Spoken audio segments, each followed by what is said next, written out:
사실 오늘 어떻게 보면 인도자님이 그러셨잖아요. 화요일까지 너무 은혜였고 했지만 수요일날 갑자기 시련이 닥쳐왔고 내가 아멘으로 했던 그 모든 시간이 화로다 주여, 이렇게 반등되는 시간을 경험하면서, 하지만 찬양 가운데 여러분 어떤 은혜가 있습니까?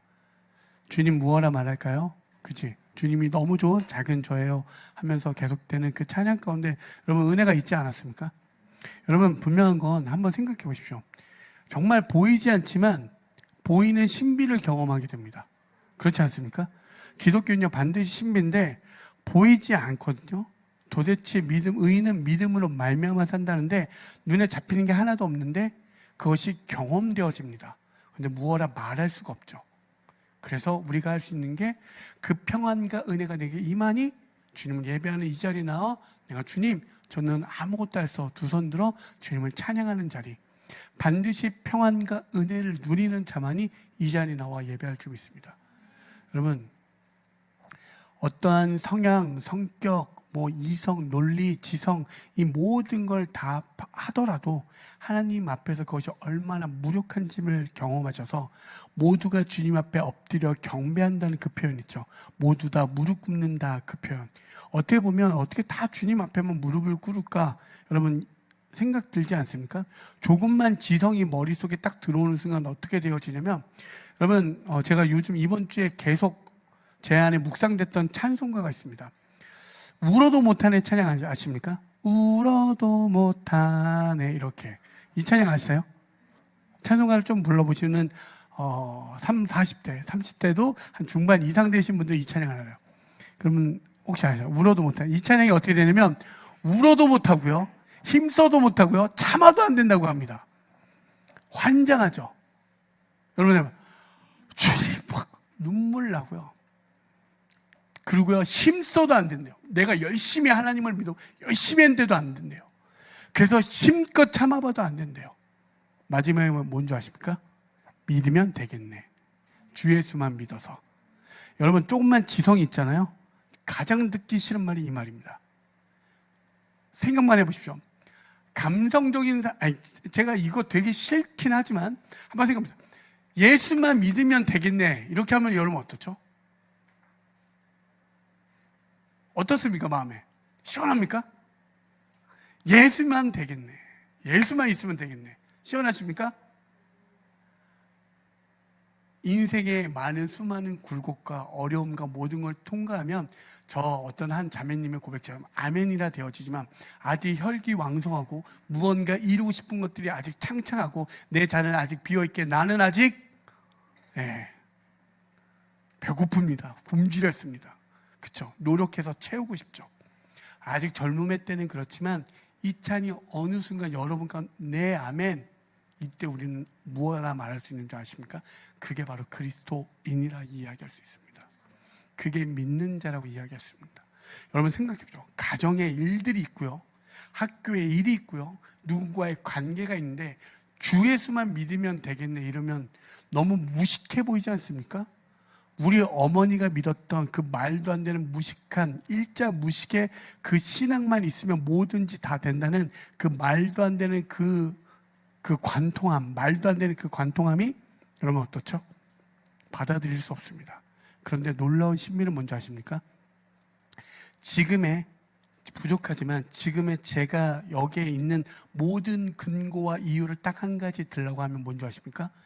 그렇게 밤마다 눈물을 흘리며 기도하셨던 어머니 기도였습니다. 아무것도 모르시고 배움은 너무 짧으시고 그냥 자녀들 위해서 그냥 내어줬던 그 사랑 속에서 그냥 주 예수만 붙들고 그렇게 기도하셨던 어머니의 기도가 지금의 저를 잇겠다는 그 사실을 지울 수가 없습니다. 여러분 그러면 제가 또 이런 말 하면 우리 부모님은 기도를 안 해줬네 그럼 난 망했다 이렇게 생각들 마시고, 제가 말씀드리는 건 뭐냐면 인생에 울어도 해보고 힘써도 해보고 참아봐도 안 되는 것들을 경험하셨습니까? 여러분 이게 은혜입니다. 그때 주 예수만 믿으면 되는 은혜를 경험해 보십시오. 여러분 타이타닉이 무너질 때 어떤 빙하가 침몰하여 배가 침몰할 때 거기에 연주했던 사람이 무슨 찬양을 한 줄 아십니까? 찬송가? 여러분 죽음을 목도하는 그 자리, 침몰하는 그 자리에서 내 주를 가까이 이걸 찬양합니다. 연주합니다. 말이 됩니까? 이게 신비인 거죠. 그러면 아무런 생각이 없는 사람들이 거기에 있었겠습니까? 생각을 해보십시오. 배가 침몰하는데 갑자기 이걸 키고 있어요. 내 주를, 역시 쟤 무식하니까 저러고 있네. 이럴지 몰라도, 세상은 미련하다 할지 몰라도 죽음을 목도하는 자리에서 반드시 그 실체가 드러납니다. 그렇죠? 모든 사람은 그 죽음과 직면하잖아요. 여러분 죽음을 직면하는 자리 뭔지 아십니까? 내가 가장 힘들게 여겨지는 그분과 마주할 때가 죽음의 자리입니다. 여러분 죽음이라는 게요, 여러 가지 죽음이 있어요. 사회적 죽음, 철학적 죽음, 여러 가지가 있습니다. 그렇죠? 여러분 생각해 보십시오. 어떤 게 여러분에게 죽음이 되어지는지. 가까이 있다니까요. 여러분 어떤 사람은 체면이 자기에게 죽음이 되고요, 어떤 사람은 돈이 되기도 하고요, 어떤 사람은 이성이 되기도 하고요, 많은 것들, 관계, 나 홀로 되는 게 진짜 죽을 것 같은 사람도 있어요. 홀로 있으면 좋은 사람도 있죠. 그게 왜 죽을 것 같아? 아니에요. 그런 거지 같은 생각들을 버리시라고요. 사람마다 다르다니까요. 죽음에 목도하는 그 자리가 그때 죽을 것 같은 거예요. 근데 그때 어떻습니까? 울어도 안 되고요, 참아도 안 되고요, 힘써도 안 됩니다. 근데 주 예수만 믿으면 되겠는데 그걸 경험하시는 거예요. 우리가 이 땅 가운데 성도는요, 반드시 그거 하나 경험하고 주님께 가는 거예요. 아닙니까? 나는 왜 이렇게 키가 크지? 나는 왜 이렇게 키가 작지? 나는 왜 이렇게 뚱뚱하지? 나는 왜 이러지? 나는 왜 이렇게 얼굴과 이렇게 대칭이 안 맞지? 이런 거 많지 않습니까? 나는 왜 쌍꺼풀이 없지? 여러분 수도 없다니까요. 도대체 어떤 걸 여러분 생각해 보십시오. 도대체 무엇에 맞춰져 있는지. 제가 왜 이 이야기를 하냐면, 이번 주 월요일 날 종강을 하자마자 제 안에 제일 먼저 들었던 생각은 교회와 성도를 위해서 기도하러 가자였습니다. 여러 가지 많은 것들을 해야 됨에도 불구하고 가장 먼저 이 시간을 떼지 않으면 할 수 없다 생각이 들어서 신 목사님하고 바로 소위 말해서 옛날 추억도 있고, 그래서 정말 그 어르신들만 있는 그런 기도를 갔습니다. 2박 3일 동안 지내면서 정말 모두 기도 제목을 보내달라고 하고 그걸 놓고 기도하고, 제 안에 어떤 게 있었냐면, 목사님들이 항상 기도해 준다고 해놓고선 그 다음에 그것에 대한 어떤 피드백을 들어본 적이 없었습니다. 그래서 내가 기도를 꼭 하면 그것에 주실 마음을 꼭 나누리라. 그렇게 해서 기도를 쭉 하고 어떤 이에게는 직접적으로 보내기도 하고요, 어떤 이에게는 또 리더를 통해서 다 보내드렸습니다. 근데 그 모든 기도 제목들을 받아보면서 기도하면서 느꼈던 게 뭐였냐면, 딱 그냥 결과적으로 세 가지예요. 미래에 대한 불안함, 현재의 고단함, 과거의 성취가 여전히 나를 아프게 하고 있는 거. 과거, 현재, 미래에 대한 모든 것들이었습니다. 생각해보죠. 미래의 막연한 내일에 대한 불안함 있죠, 그렇죠? 그 현재의 어떻죠? 고단함, 어떤 피곤함, 육체의 무거움, 과거의 상처가 여전히 나를 아프게 하는 거. 어떤 사람한테는 그게 별것 아니지만 누군가한테 그게 죽을 것만 같은 아픔이 되기도 하다니까요. 그렇지 않습니까? 그냥 무심코 했던 말인데 누군가에게는 지을 수 없는 상처가 되고요, 그것들에 대해서 두고두고 곱씹게 되지 않습니까? 그렇지 않습니까?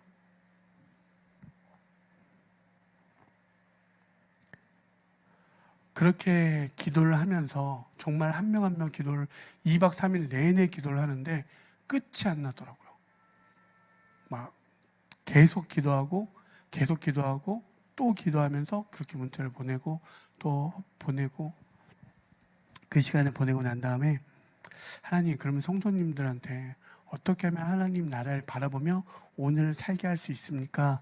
이 질문이 하나로 점철됐습니다. 그때 저에게 주셨던, 좀 묵상하게 됐던 단어가 지혜였습니다. 지혜. 여러분 한번 생각해봐요. 삶에 시련과 역경이 찾아올 때 어떻게 하면 내가 지혜롭게 이것을 이겨낼 수 있을까, 돌파할 수 있을까, 이런 질문을 던지지 않습니까? 그렇죠? 그래서 지혜의 사전적 의미를 찾아봤더니 이치를 빨리 깨우치고 사물을 정확하게 처리하는 정신적 능력이라고 이야기합니다. 다시 한 번만요. 한번 생각해 봅시다. 우리가 지혜로운 사람이 되고 싶다고 하잖아요. 어떤 문제들을 돌파하고 나아갈 때 그게 지혜 있지 않다면 어리석게 되어지기 때문에 우리 지혜로움을 많이 찾습니다. 그렇죠? 근데 지혜의 사전적 정의가 이렇게 되어 있습니다. 이치를 빨리 깨우치고 사물을 정확하게 처리하는 정신적 능력. 어떤 문제들을 딱 마주할 때 여러분 그것들을 해결하는 능력들이 어떻습니까? 이치, 어떤 문제, 어떤 지금 현재 내가 놓여있는 이 문제가 어떠한지 정확하게 깨달아서 그 문제를 정확하게 신속하게 처리해야겠죠. 그렇죠? 일이 일어났을 때. 그게 지혜라고 이야기합니다. 그거를 성도에게 한번 적용해 봤습니다. 그러면 지혜, 삶에 여러 가지 문제가 있는데 우리는 기준이 어디 있죠? 영혼, 하나님의 나라. 그러면 그 영혼과 하나님의 나라가 기준하여 이 삶의 모든 문제를 접목시켜서 적용하여 깨달아 그걸 해결해야 되는데, 그렇다면 이 지혜를 성도에게 적용한다면 어떻게 정리할 수 있습니까? 되게 말장난 같지만 여러분 이런 것들이 우리 안에 정리가 안 돼 있잖아요. 그러면 모든 문제를 하는 순간 어떻게 되냐면 교회에서나 은혜지, 삶의 문제에서는 삶의 방식대로 풀어가야 된다고 이야기합니다. 그렇지 않습니까? 야, 어디서 뜬금없는 소리 하지 말고 무슨 기도는 교회 가서나 해. 여기서는 이런 이야기 많이 들어보지 않았습니까? 여러분 그것들을 여러분 진짜로 세상에 있는 그 논리 이치 속에서 하나님의 원리가 나의 삶에 기준되어서 그것이 적용되어 그 문제를 풀어가야 성도 아니겠습니까? 예수님은 그렇게 풀어가셨잖아요. 그렇죠? 그것을 닮아가는 우리들인데, 그렇다면 우리 그 주님이 주신 지혜를 가지고 풀어가야죠. 그렇죠? 여러분 그래서 지혜를 제가 한번 정리해봤는데, 하나님이 어떤 분인지 아는 상태에서 오늘을 사는 나의 삶, 한번 생각해 보시죠. 하나님이 어떤 분인지 아는 상태에서 오늘 나의 삶을 산다는 걸 지혜라고 정리해 볼 수 있었던 것 같습니다. 하나님이 어떤 분인지 알면 오늘의 나의 삶의 기준이 달라지지 않겠습니까? 그것에 근거하여 살아가는 그 삶은 모든 말과 언행과 이치와 관계가 달라지죠. 그렇죠? 그래서 하나님이 어떤 분인지 아는 상태에서 오늘 나의 삶을 산다는 것으로 정리가 되어지더라고요. 이렇게 해서 한번 오늘 여러분의 삶에, 아까도 화요일까지는 은혜였대요. 근데 수요일부터는 그걸 내 은혜마저도 뒤집을 만한 어떤 마음에 과거의 상처든 현재의 고단함이든 미래의 불안함이 찾아와 그를 어렵게 했겠죠. 그렇죠? 그렇지 않습니까?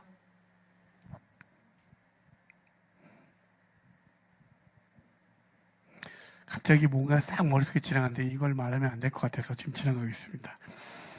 그렇게 되어졌을 때 여러분, 그러면 삶의 어려움과 고난과 역경이 왔을 때 어떻게 풀어가야 되는지를 한번 말씀에서 우리는 찾아봐야 되잖아요. 그게 아주 중요한 데가 야고보서입니다. 오늘 본문 말씀.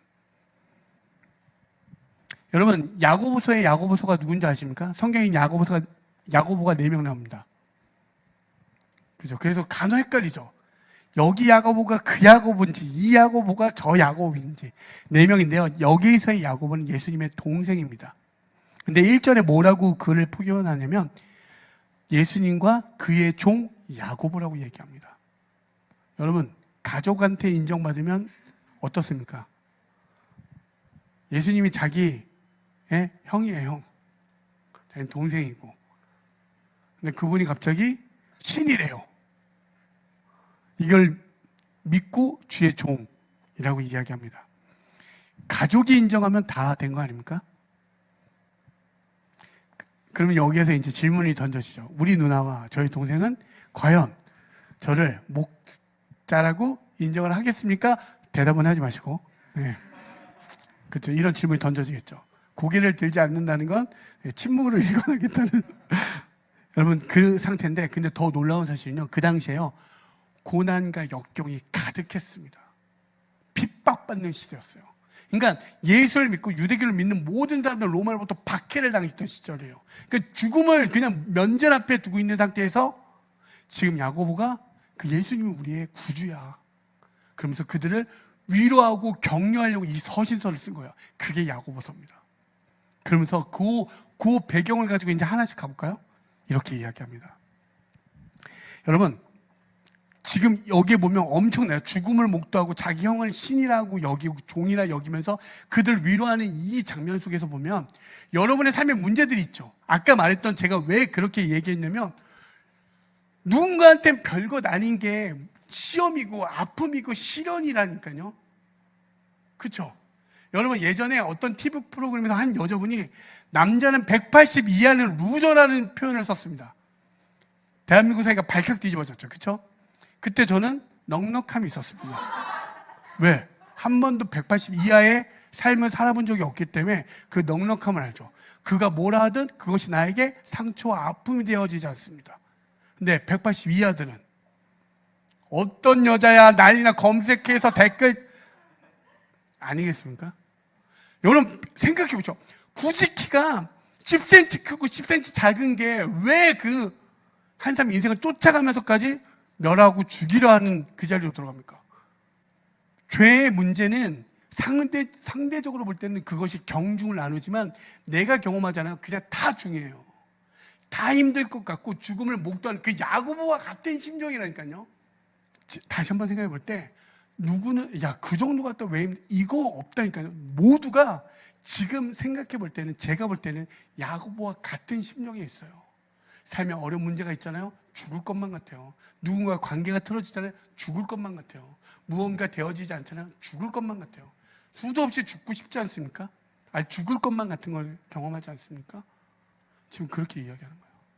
여러분 상대방의 아픔을 쉽게 이야기하지 마십시오. 함부로 이야기하면 안 됩니다. 모두가 힘든 거예요. 근데 성도는 하나님을 믿는 근거에서 살다 보니 어떻습니까? 그것들이 안 되어지면 너무 힘든 거예요. 그래서 여러분 삶에 어려움과 역경이 있을 때 어떻게 풀어가야 되는지를 야고보서를 통해서 한번 같이 접근해 나아가 보기를 원합니다. 근데 이렇게 시작해요. 다시 한번 모든 어려움과 죽음을 목도하는 그 순간에 그죠? 그분이 이제 이렇게 위로합니다. 위로하는 방법이 참 별로예요. 옆에 있는 사람 이름 넣으세요. 네, 땡땡이들아. 너희가 여러 가지 시험을 당하거든 온전히 기쁘게 여겨라. 여러분 어떻게 마음의 위로가 오십니까? 나 죽을 것 같아서 오늘 겨우 금요철에 왔는데 시험을 당하거든 기쁘게 여겨라. 180 이하더라. 180 이하의 삶을 사는 것들을 기쁘게 여겨라. 어떻습니까? 어떻습니까? 남자들. 여러분 제가 한번 생각해 진짜 그렇게 어떻게 기뻐해집니까? 됩니까? 근데 야고보가 지금 그렇게 지금 야고보는 어떤 너무 행복하고 좋은 상태가 아니에요. 정말 죽을 것만 같고 우리 형이 예수라고 그게 좋은데요. 그들 위로하려고 지금 이렇게 얘기하는 거예요. 기가 막히지 않습니까? 말이 안 되는 걸 말이 된다고 우겨대는 것도 아니고 근데 죽음을 목도하는데 이게 어떻게 말이 됩니까? 여러분 근데 그런 분들 계세요.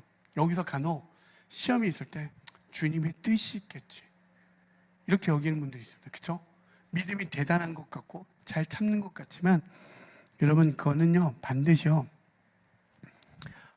누르고 있는 것뿐입니다. 그렇게 하는 건 반드시요 그가 어떤 한계 지점을 마주하나요? 모든 이들은 다 탈납니다. 폭발해버려요. 내가 지금까지는 참았는데 이제 더 이상 못 참아. 터져버리죠. 그거는 믿음으로 능히 넘어가고 6월절에 어린 양의 피를 발라 그 죽음을 넘어간 그 삶이 아니라 그냥 누르고 있을 뿐이에요. 잠시 누르고 있을 뿐이에요. 모든 인간은 다 탈납니다. 믿음으로 참아낸다고요? 그래 180으로 평생 살아라 맨날 약 올린다고 생각해 보십시오. 제가 여러분과 같이 웃고 이렇게 조금 여러분들 우리 성도님들이 제가 주일날 로마서의 말씀을 하다 보면 너무 누르고 은혜 우리 죄인 하다 보니 너무 옥죄요. 무언가 또 못하는 먼저 폐쇄시키는 것 같고 폐쇄 공포증만 걸리는 거죠. 은혜의 폐쇄 공포증. 뭐 죽을 것만 같지 않습니까? 아무것도 하지 말라고 막 묶고 놓는 기분이 들어서 금요일만큼 여기 오신 분들에게 좀 더 말씀을 드리는 건 뭐냐면 진짜 우리 삶 가운데 적용시켜서 한번 나아가 보자는 거예요. 그러니까 우리 자유집 이런 어떤 교리적인 거 말고 진짜 말씀을 고씹어서 우리의 삶에 실체화시켜서 적용하여 나아가 보란 말이에요. 그러면 아까 주님 무엇라 말할까요? 그냥 어떠한 말로 다 주님이 좋은 걸 어떡합니까? 그 설레임 정말 여러분 설레임 먹어보셨습니까? 좋잖아요. 이게 부드럽고 맛있잖아요. 근데 예수님 그 설레임을 한번 누려보시라고 진짜 정말 있으니까. 야고보가 지금 그렇게 이야기합니다. 그러면 한번 생각해 보죠. 시험을 당하거든 온전히 기쁘라 이 말은 어딘가에 반드시 기쁠 수 있다는 어떤 조건이 있다는 것입니다. 그렇죠? 그냥 하지 않을 거 아닙니까? 그죠? 그럼 3절 한번 볼까요? 이는 너희 믿음의 실현이 인내를 만들어내는 줄 너희가 알미라. 더 열받습니다. 너희의 믿음의 시련이 인내를 만들어내는 줄 너희가 알미라. 그러니까 시험이 인내를 낳기 때문에 기쁘게 여기래요. 여러분 어떻습니까? 그냥 세상 말로 듣잖아요. 이처럼 열받는 말이 없습니다. 그러니까 인내하라고 지금 시련을 당하라고 이렇게 돼요. 근데 한번 생각해 보시죠. 모든 어떤 과정을 보시면 일단 이 말의 어떤 모든 맥락을 보면 여러분 무언가를 좋아하는 거 있죠. 무언가를 내가 이뤄보겠다라고 하는 그 순간, 좋아하는 순간, 그것을 선택하는 순간 어떻게 되죠? 그다음부터 모든 게 시련입니다. 그걸 잘하기 위해서 참아내고 수밖에 없어요. 똑같은 걸 또 반복하고 지루한 싸움이에요. 정말 지루하고 또 힘든 싸움이에요. 그렇지 않습니까?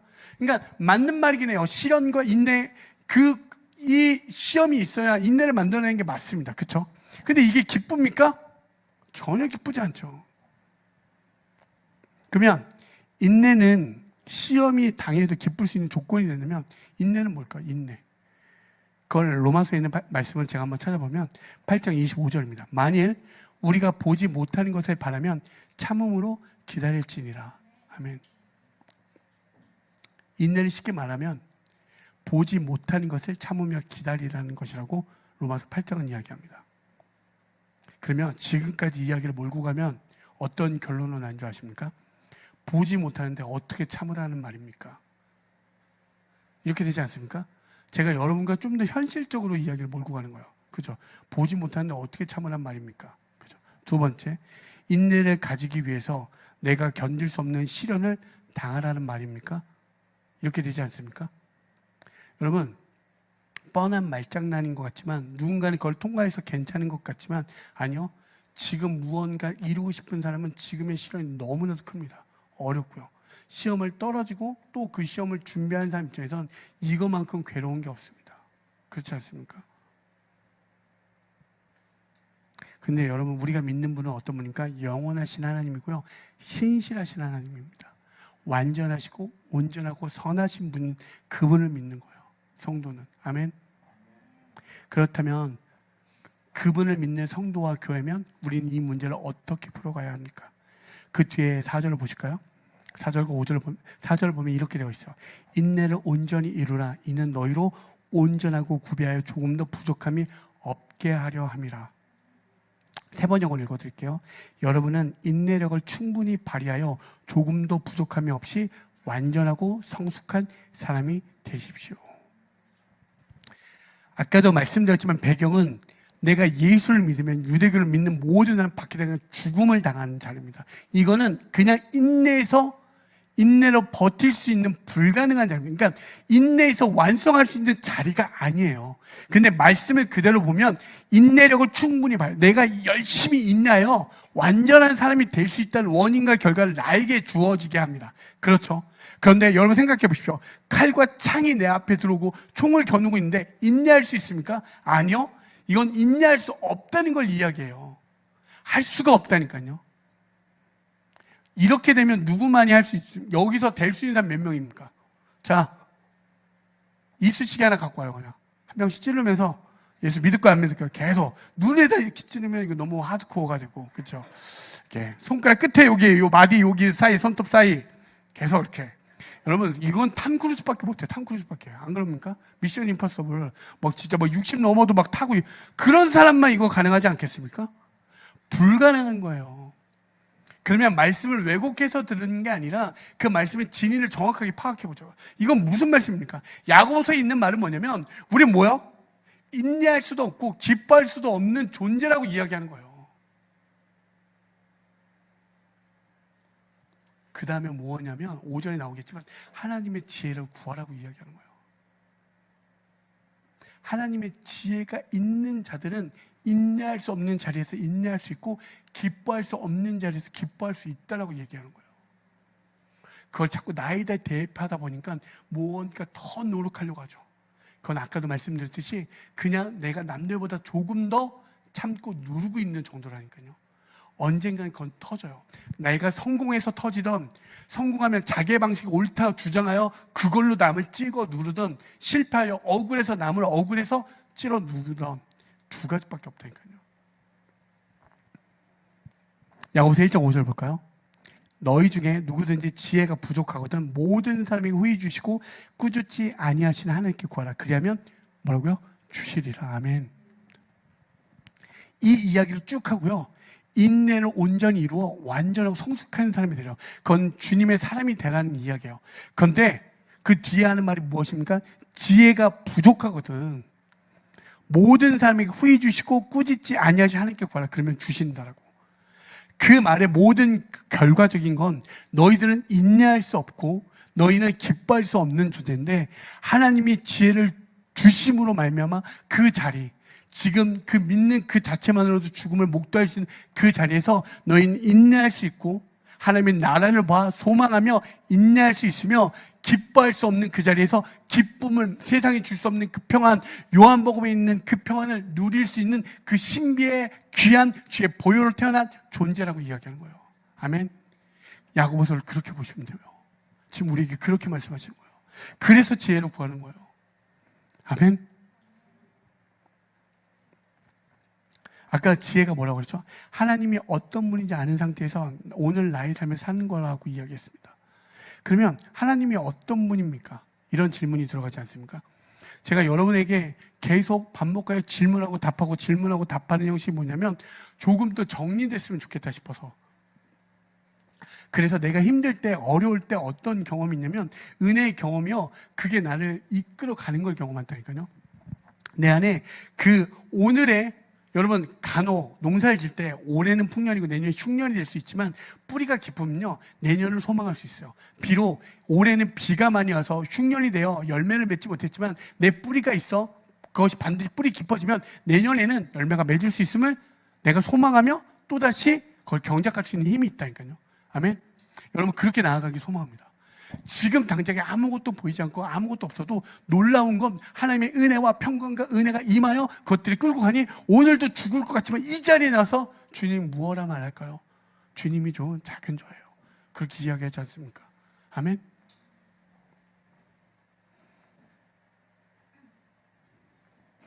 여러분 그러면 하나님을 아는 상태, 그럼 하나님을 아는 게 무엇입니까? 보면 잠언 2장 5절에 이렇게 되어 있습니다. 여호와를 경외하기를 깨달으며 하나님을 알게 되리니. 하나님을 알면 어떠한 일이 벌어집니까?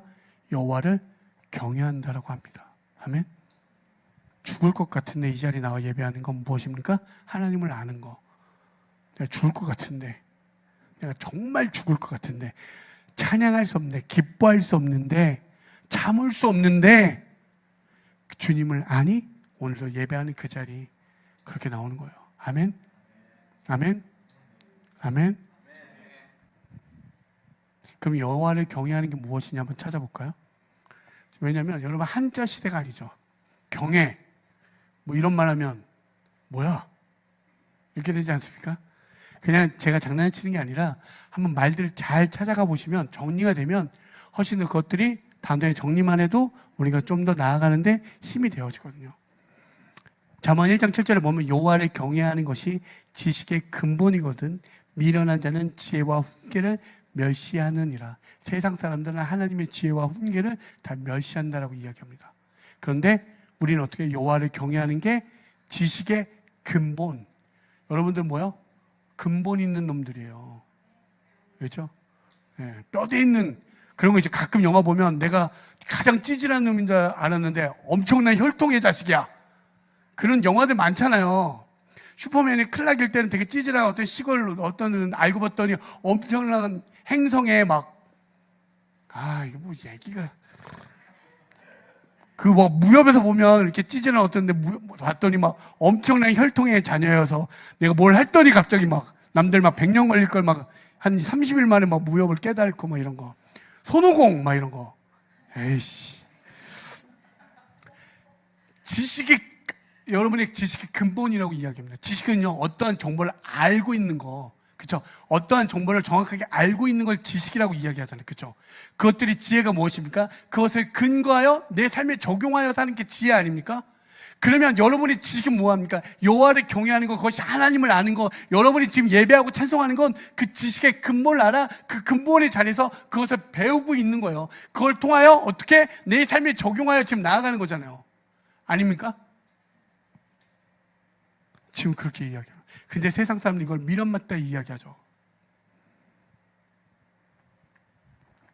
그 지혜를 한번 찾아볼까요? 고린도전서 1장 23절에서 24절을 보시면 우리는 십자가에 못 박힌 그리스도를 전하니 유대인에게는 꺼리키는 것이요 이방인에게는 미련한 것이로되 오직 부르심을 받은 자들에게는 유대인이나 헬라인이나 그리스도는 하나님의 능력이요 하나님의 지혜니라. 아멘. 하나님의 그 지혜, 하나님의 그 인격적인 지혜는 무엇이라고요? 그리스도라고 이야기합니다. 그래서 우리가 날마다 이 자리에 나와서 혹은 여러분 바이블인 헬스를 하고 여러 가지 모든 하는 건 뭐냐면 그 지식을 여호와를 힘써 알아가기 위해서 그 알아가면 알아갈수록 어떠한 자리로 옵니까? 오늘도 예배하는 그 자리로 주님을 경외하고 주님을 찬송하는 그 자리로 나오게 되어지지 않습니까? 여러분 그건 뭐냐면 이 땅에 참된 지식 가운데 세워져 있고 그것을 우리 삶에 적용하여 지금 나아가는 여러분들인 거예요. 여러분들 지금 인내할 수 없는 자리에서 인내함을 보게 되는 거고요. 왜? 그 여호와를 아니 그 소망의 하나님 내일이면 우리는 정말 그 죽음 넘어서의 이 세상 넘어서의 진짜 본향하러 돌아가는 그 나라를 주님의 은혜로 평안으로 보게 된 자들. 그래서 우리는 소망할 수 있는 거예요. 삶의 모든 무게와 어려움과 낙담과 좌절과 기울어짐과 쓰러짐과 비틀어짐과 나약한 이 모든 게 난무하는 세상 가운데 반드시 이 모든 것이 해결될 수 있는 그 지점, 세상 모든 만물이 예수 그리스도 앞에 무릎 꿇는 그 지점이 있다는 걸 보게 된 자들. 그래서 인내할 수 없는 자리에서 인내를 주님의 그 지식이 내게 들어와 내 삶에 적용되어지니 그렇게 나아가는 거야. 우리를 미련 맞다 여기고 어리석다 할지라도 그렇게 나아가는 그 삶으로. 아멘. 그러니까 돈이 여러분을 주장할 수 없고 세상 명예가 여러분을 주장할 수 없고 세상의 어떤 것도 여러분을 주장할 수 없는 거예요.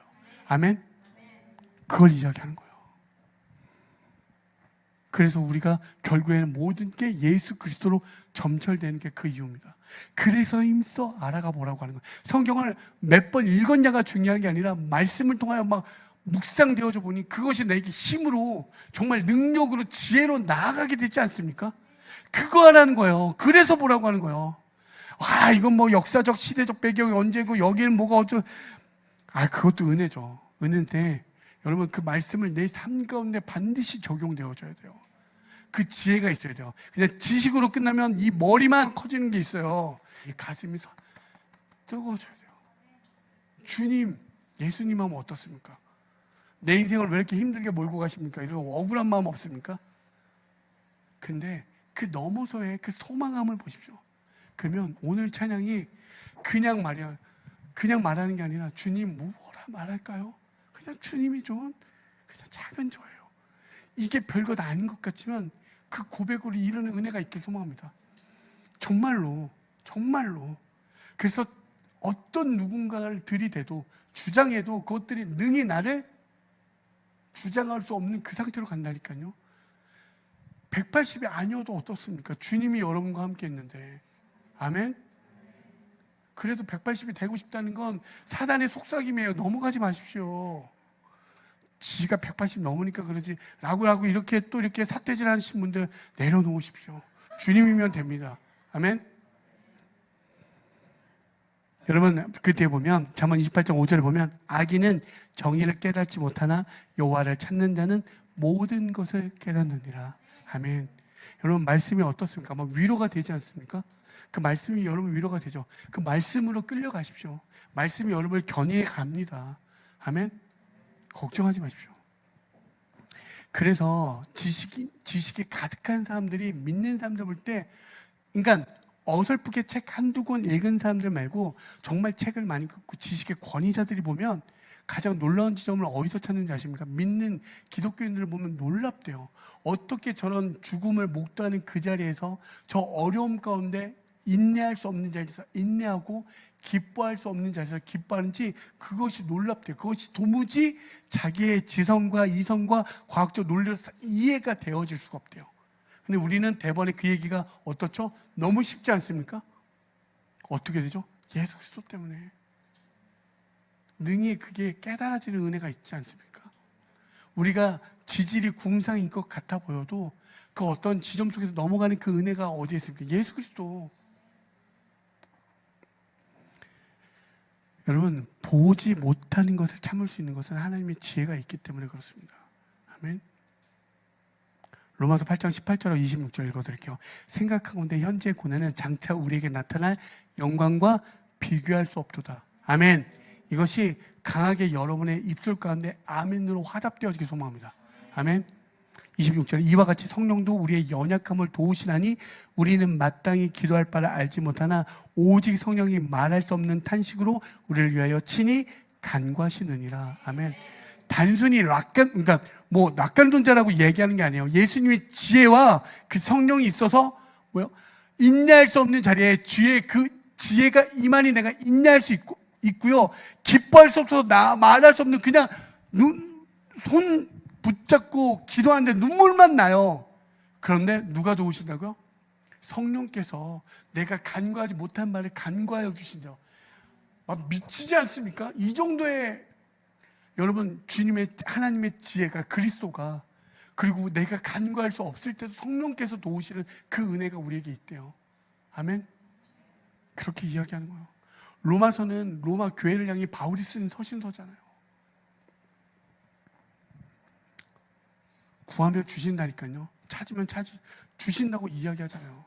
그런데 구하면 하나님 저 람보르기니 주십시오, 포르쉐 이런 게 아니라 하나님 구하면 주실 거 할 때 그래 예수님께 구하면 주시겠지. 여러분 절대 그런 거 안 줍니다. 뭘 주시는지 다시 한번 볼까요? 누가복음 11장 9절과 13절. 내가 또 너희에게 이르노니 구하라 그러면 너희에게 주실 것이요 찾아라 그러면 찾아낼 것이요 문을 두드리라 그러면 너희에게 열릴 것이니. 여기까지 읽으면 구하면 다 주시는 분, 찾으면 다, 이렇게 읽으시면 마태복음에 성령이란 말이 없어서 누가복음을 꼭 찾는 거예요. 13절에 보이면 너희가 악할지라도 좋은 것을 자식에게 줄 알거든 하물며 너희 하늘 아버지께서 구하는 자에게 무엇을? 성령을 주시지 않겠느냐 하시니라. 아멘. 아멘. 여러분, 삶에 어려움이 있습니다. 말할 수 없는 시험을 당합니다. 거기에서 말씀 그 한 구절을 보면 거기서 기뻐하지 못한 믿음이 없는 자를 규정해버리는 게 아니라 여러분, 그 어떤 시험과 시련 속에서 어떻게 기뻐할 수 있습니까? 없어요. 인내할 수 없어요. 그런데 그때 하나님의 지혜를 구하면 하나님이 꼭 진짜 주시겠다 하신 건 안 주면 그건 하나님이 아니지 않겠습니까? 하나님이 꼭 주시겠다 말씀한 게 이 지혜와 하나님의 성령입니다. 그럴 때 하나님의 성령을 지혜를 달라 하시면 그 지혜 가운데 들어와 인내할 수 없는 자리에서 인내할 수 있게 되고요. 과거의 상처가 현재의 나를 주장할 수 없는 그 자리로 들어가게 돼요. 아멘. 간혹 제가 여러분 아시겠지만 피글렛이라는 말을 별로 좋아하지 않습니다. 피글렛 닮았다는 얘기를 수도 없이 들었습니다. 정말 죽어도 싫어하잖아요. 그 돼지가. 여러분들은 그게 귀엽다면서 얘기할지 몰라도 저는 그게 너무 싫어요. 그런데 그것이 나를 주장하지 못하는 그 상태. 너희들은 피글렛이라 해도 그것이 능히 넘어가는 그 은혜. 여러분 별것 아니지만 삶의 곳곳에 그렇게 돼요. 능히 넘어가지 그 은혜를 경험한다니까요. 제가 지금 이야기가 농담처럼 되어지지만 아니요. 어떤 것들이 건드려지면 죽을 것 같다니요. 그 말 한마디가 나를 칼로 찌르는 걸 경험할 때가 있어요. 그런데 하나님의 지혜를 구하십시오. 지혜를 구할 때 그 지혜가 그걸 견딜 수 없는 자리, 기뻐할 수 없는 자리에 넘어가게 하시고요.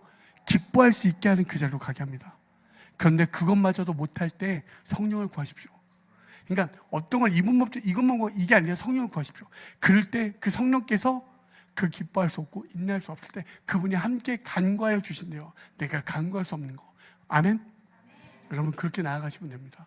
어떤 문제를 여러분의 머리로 지성으로 경험으로 많은 것들 시도하고 노력하는 거 알고 있습니다. 최선을 다하십시오. 하지만 거기에서 울어도 못하는 순간, 참아도 안 되는 순간, 내가 힘내도 안 되는 순간 그걸 목도할 때 주 예수만 믿으면 되어지는 그 은혜를 경험해 보십시오. 정말로 주님이 여러분에게 이 주님만으로 넘어가는 그 은혜를 경험하실 때 여러분 다른 걸 붙잡지 않게 되는 걸 경험할 줄 믿습니다. 그냥 제가 여러분에게 그냥 이야기하는 게 아니라 정말 주님을 붙잡아 보십시오. 어떻게 한 자매가 힘들고 어렵고 낙담되어지는데도 여기에 나와 찬양하고 많은 이들이 나와서 주님을 예배하는 이 자리에 나왔겠습니까? 여러분들은 만약 이 땅 가운데 행복하십니까? 여전히 수고하고 무거운 짐을 짊어지며 오늘도 살았고 어제도 살고 내일도 살아갈 텐데, 그럼에도 이 자리에 나온 건 주님이 주시는 그 말할 수 없는 그 지혜와 평강과 능력으로 말미암아 이 자리에 나온 것이고, 우리는 그것으로 인하여 주님을 찬송할 수 있게 되어진 줄 믿습니다. 아멘.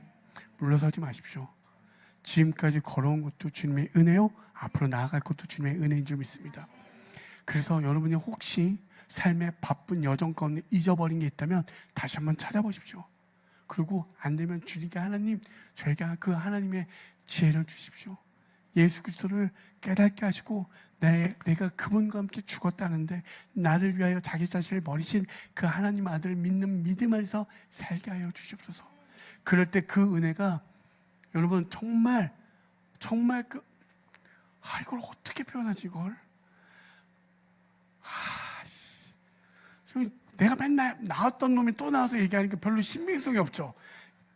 그러니까 좀 이렇게 신선한 얼굴이 와서 또 한 번씩 얘기해줘야 이렇게 되는데, 정말 여러분 주님만 불러도 가슴이 뛰는 은혜가 있으셔서, 왜냐하면 그 은혜를 누리셨으면 좋겠습니다. 정말 여기에 계신 모든 분들이 그 은혜의 넉넉함이 있어서 세상의 어떠한 주장 가운데도 은혜의 넉넉함으로 나아가시길 바랍니다. 아멘. 정말로요. 마음이 졸일 때도 있고요, 아플 때도 있고요, 상처될 때도 있고 힘들 때도 있습니다. 거기에 묶이면 사단이 제일 좋은 거예요. 여러분 사단하고 뒷깁스하고 싶으세요? 그러니까 제가 왜 사단에게 놀아난다 이런 표현은 별로 와닿지 않죠. 여러분이 생각하는 가장 끔찍한 모습을 사단이라 여기십시오. 전 쥐거든요. 쥐가 달려와서 나한테 막 뽀뽀를 한다고 생각해 보세요. 끔찍하죠. 여러분이 생각하는, 아니까 괜히 뭐 이렇게 나는 평정심이 있고 모든 걸 다 득도한 사람의 얼굴 표정으로 짓지 마시고, 여러분들이 가장 힘들어하는 그분이, 그것이 나에게 찾아와 막 뽀뽀를 한다 생각해 보십시오. 그게 사단이에요. 그 짓 하지 마시라고요. 그 사단의 속삭임에 넘어가지 마시고 정말 주님이 주신 그 은혜로 그들의 모든 주장이 넘어가길 소망합니다. 하나님의 지혜가 여러분을 그렇게 할 줄 믿습니다. 아멘. 아멘. 그러면 여기서 제가 여러분과 나누지 못했던 게 무엇이냐면 여호와를 경외하는 것이 무엇일까라는 건데, 이것까지 하면 여러분 어떻게 하죠? 기쁨이고 뭐고 이제 힘이 들어갑니다. 9시가 넘어가기 때문에 너무 길어졌습니다. 여러분 하나님 갑자기 이렇게 실없이 끝나면 안 되는데, 여러분 하나님의 지혜와 성령을 구하십시오. 여러분이 힘든 가운데도 성령께서 도우시고요, 그 지혜가 인내할 수 없는 자리, 기뻐할 수 없는 자리에서 기쁨의 자리로, 인내의 자리로 들어가게 할 줄 믿습니다. 아멘.